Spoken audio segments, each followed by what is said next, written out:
I was explaining to someone else who was coming back into the workforce and was going to be a recruiter. And I asked her if she thought if she would go visit the theater department. And she looked at me like she just ate a lemon. She's like, why would I do that?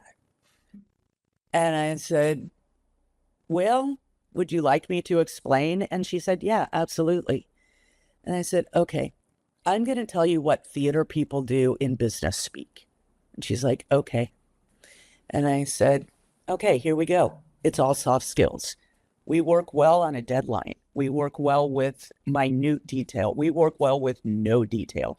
We have negotiating skills. We have teamwork skills. And I just kept going because those skills are all the skills it takes to put on a show, whether you're doing it for one night or 22 years.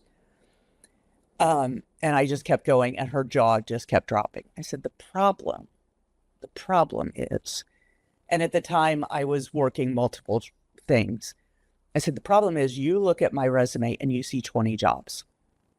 What does that say to you? She's like, you can't hold down a job. And I said, what it should say to you, and if I got to be in front of you, I would explain, is I was hired 20 different times in the field of my choice.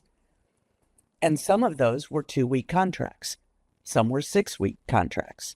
Some were 9-month contracts, but I was doing other jobs as well.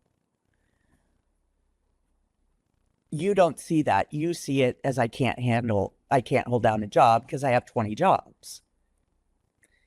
I said, the problem is that we as theater artists and artists don't know how to talk to you all in the business world. And the business world doesn't know how to look at our skill sets and see our skill sets. It's all those soft skills, all of those interpersonal skills. You're not going to hire me to be a computer programmer. I can barely turn on my own computer. But as a theater person, if you hired me into a situation, I'm bringing all of that, and the likelihood is strong that you could teach me what it is that you needed me to do. But what I'm bringing is all of those soft skills to you. And so that's what I'm trying to, like I said, kind of bridge the gap, but also offer how we do it to the business world, because theater people do it pretty darn well, solve problems. So, so you had lived through some of the most interesting times of theater, 9/11 and COVID. Yeah. What were some of the obstacles that you had to overtake during, say, COVID, most recently? Most recently. So Broadway shut down for 18 months. And it was everyone in the world had that same like what's going on, because when we had our company meeting and they said we're shutting down, it was just for a week. They're like, and then it was the email that said we're shutting down for 3 weeks. And so it was that like we didn't know what was going to happen.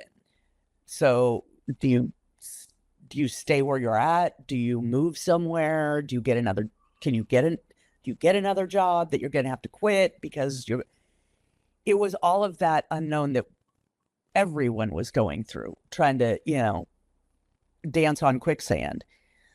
And then when it became apparent that it was not going to be open, a lot of people left the city, got other jobs. Some came back when Broadway reopened 18 months later. Some didn't. But it was when we came back, then there were all the like COVID restrictions that we had. So we were all wearing masks backstage. The only time a mask wasn't worn was when they were on stage. We had to COVID test daily.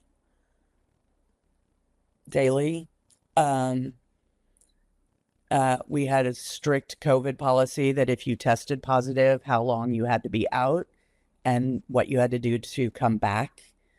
And it was scary. And then when we came back that opening night, that even before opening night, the first day, we knew we were coming back and we all had to come in and get tested. And we got tested at the theater.